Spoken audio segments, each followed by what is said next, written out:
Auto ഡ്രൈവറെ മർദ്ദിച്ചു കൊലപ്പെടുത്തിയ സ്വകാര്യ ബസ് ജീവനക്കാർ അറസ്റ്റിൽ. നരഹത്യാക്കുറ്റം ചുമത്തിയാണ് 3 പേരെ അറസ്റ്റ് ചെയ്തത്. പ്രതികളെ മലപ്പുറം മജിസ്ട്രേറ്റ് കോടതി റിമാൻഡ് ചെയ്തു. കഴിഞ്ഞ ദിവസമാണ് ബസ് ജീവനക്കാരുടെ മർദ്ദനമേറ്റ ഓട്ടോ ഡ്രൈവർ ഒതുക്കുങ്കൽ സ്വദേശി അബ്ദുൽ ലത്തീഫ് മരിച്ചത്.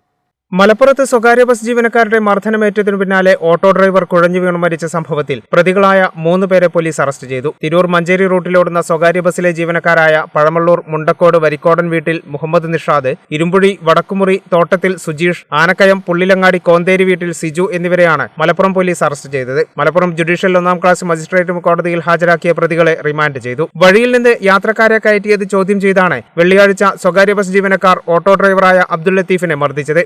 മർദ്ദനമേറ്റതിനു പിന്നാലെ സ്വയം ഓട്ടോ ഓടിച്ച് ആശുപത്രിയിലെത്തിയ ലത്തീഫ് ആശുപത്രിയിലെത്തിയ ഉടൻ കുഴഞ്ഞു വീഴുകയും മരണം സംഭവിക്കുകയുമായിരുന്നു. സംഭവത്തിൽ നരഹത്യാക്കുറ്റം ചുമത്തിയാണ് പോലീസ് കേസ് രജിസ്റ്റർ ചെയ്തത്. വെള്ളിയാഴ്ച രാവിലെ 9:30 മലപ്പുറം റൂട്ടിൽ വടക്കേമണ്ണം ഭാഗത്താണ് സംഭവം. ബസ് സ്റ്റോപ്പിന് സമീപത്ത് നിന്ന് ആളെ കയറ്റിയതിനാണ് സ്വകാര്യ ബസ് ജീവനക്കാർ വാഹനം തടഞ്ഞ് ഒതുക്കുങ്കൽ മാണൂർ സ്വദേശി അബ്ദുൽ ലത്തീഫിനെ മർദ്ദിച്ചത്. തിരൂർ മഞ്ചേരി റൂട്ടിലോടുന്ന PTB ബസ്സിലെ ജീവനക്കാരാണ് മർദ്ദിച്ചത്. സംഭവത്തിന് പിന്നാലെ 3 ബസ് ജീവനക്കാരെയും ബസ്സും പോലീസ് കസ്റ്റഡിയിലെടുത്തിരുന്നു. ഇതിനു തലേ ദിവസം താന്നൂരിലും സമാനമായ സംഭവമുണ്ടായിരുന്നു. ഭാര്യയെ ഓട്ടോറിക്ഷയിൽ കയറ്റിയതിനാണ് താന്നാളൂർ പകര സ്വദേശിയായ മുഹമ്മദ് യാസറിന് മർദ്ദനമേറ്റിരുന്നത്. കേരള വിഷൻ, മലപ്പുറം.